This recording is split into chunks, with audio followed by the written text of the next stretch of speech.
Cambiamos de tema y como recordábamos en nuestra efeméride, hoy es el Día Internacional para concientización acerca de la lucha contra la trata de personas, ¿no? Exactamente, se trata de un delito federal y para hablar sobre este tema estamos en comunicación con Daniel Weisenberg, que es responsable de la Protex, que es la unidad, la Procuraduría dentro de las Fiscalías Federales de Tucumán, que se dedica específicamente a investigar este delito. Buen día, doctor, ¿cómo está? Buen día. ¿Qué tal? Buen día, ¿cómo están? Bien. Doctor, ¿cómo está el delito de trata en Tucumán en relación a las causas que tienen en las fiscalías locales? Bueno, delito de trata de personas, nosotros trabajamos con causas que tienen que ver con trata de personas, tanto con fines de explotación laboral como sexual. Porcentajes aproximados, te diría que el 70% de las causas son de trata sexual, el resto laboral.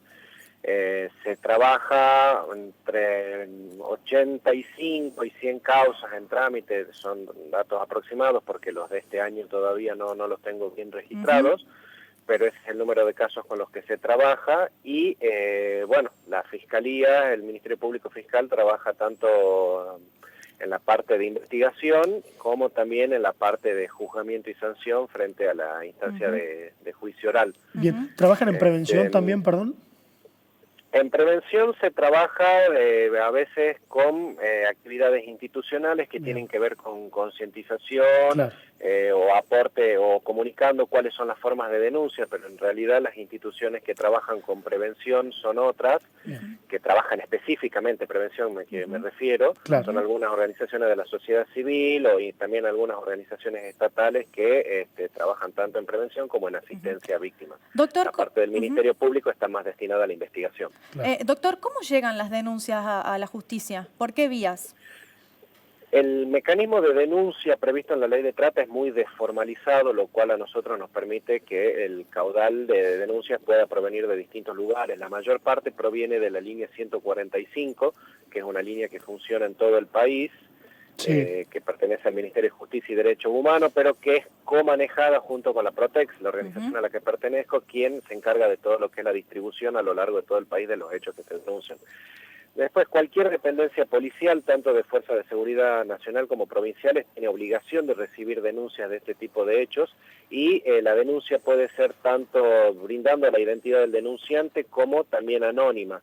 No hay mecanismos no hay formalismos en cuanto a las formas de denuncia, sino que cualquier persona que quiera poner en conocimiento de un hecho, ya sea mediante un papel que ya acerque hacia alguna de las dependencias encargadas de recibir denuncia o con la comunicación al 145 o vía correo electrónico, se puede entablar denuncia. Esa es la mayor parte de formas de ingreso de causas.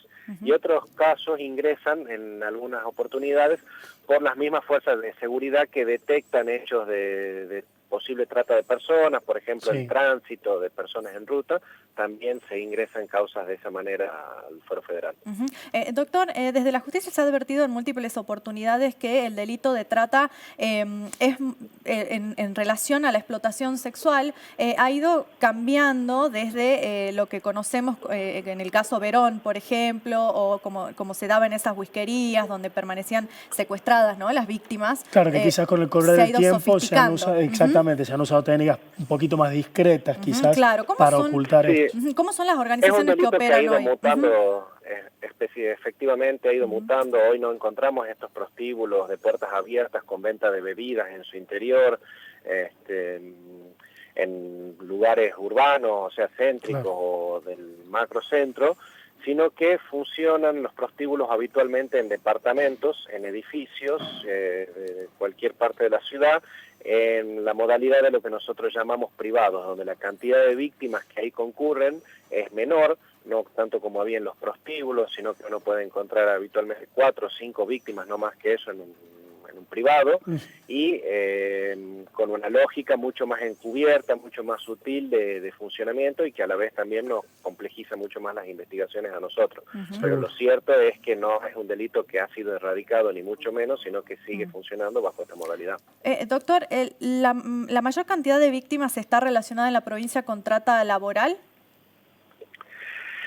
Si bien el número de causas, como les decía, es mayor en trata sexual, sí se puede marcar mayor número de víctimas de trata laboral. ¿Esto por qué? Porque, como les decía, mientras que en un privado uno se encuentra con 4 o 5 víctimas, en una finca donde se explotan trabajadores uno puede encontrar 25, 30, hasta 40 trabajadores en esa situación.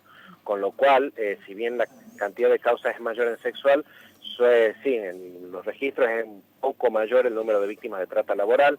Y otra cuestión que quiero señalar es que Tucumán, sobre todo en trata laboral, funciona como un lugar de captación de trabajadores, los golondrinas, que son muchas veces llevados a lugares donde no saben en realidad dónde están siendo trasladados, que finalmente deriva en una situación de explotación. Tucumán tiene muchos trabajadores de estas características, con lo cual hay muchos trabajadores tucumanos víctimas de trata que no han sido identificados en nuestra provincia, sino en otras.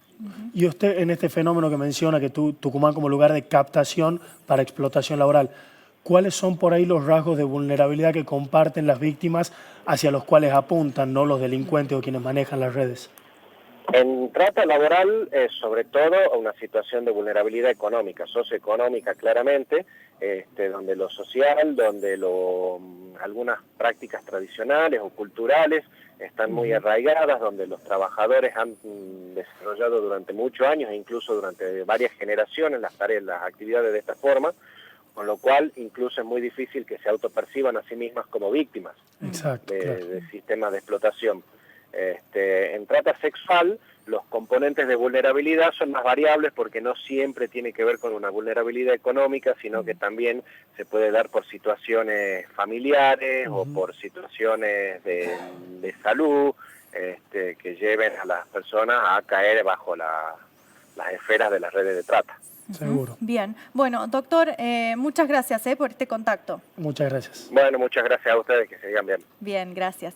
Bueno, entonces hablamos con el doctor Daniel Weisenberg, quien es responsable de la Protex, ¿sí? Que es la unidad de la Procuraduría contra la Trata de Personas que se encarga de estas causas en las Fiscalías Federales de Tucumán, entre 85 y 100 causas que se tramitan por trata, entre las que tiene como fin la explotación sexual y la explotación laboral. Un dato interesante que subrayabas vos con tu pregunta, Gaby, lo explicaba el doctor.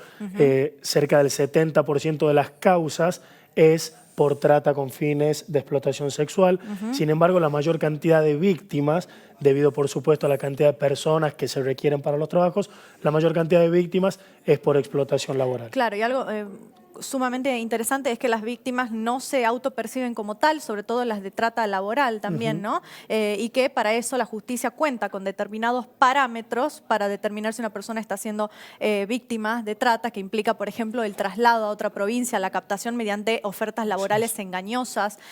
También muchas veces son personas que vienen sufriendo factores de vulnerabilidad estructurales hace tanto tiempo que la explotación laboral no la conciben como tal, sino como simplemente la tarea, ¿no? Exactamente, y es fundamental conocer que la línea 145 es gratuita, es anónima, es nacional, se puede acceder a ella para efectuar cualquier tipo de denuncia si es que existe la mínima sospecha de que alguien está siendo víctima o la misma víctima puede denunciarlo para iniciar una investigación, una averiguación al respecto. Esto está coordinado entre el Ministerio de Justicia de la Nación y también la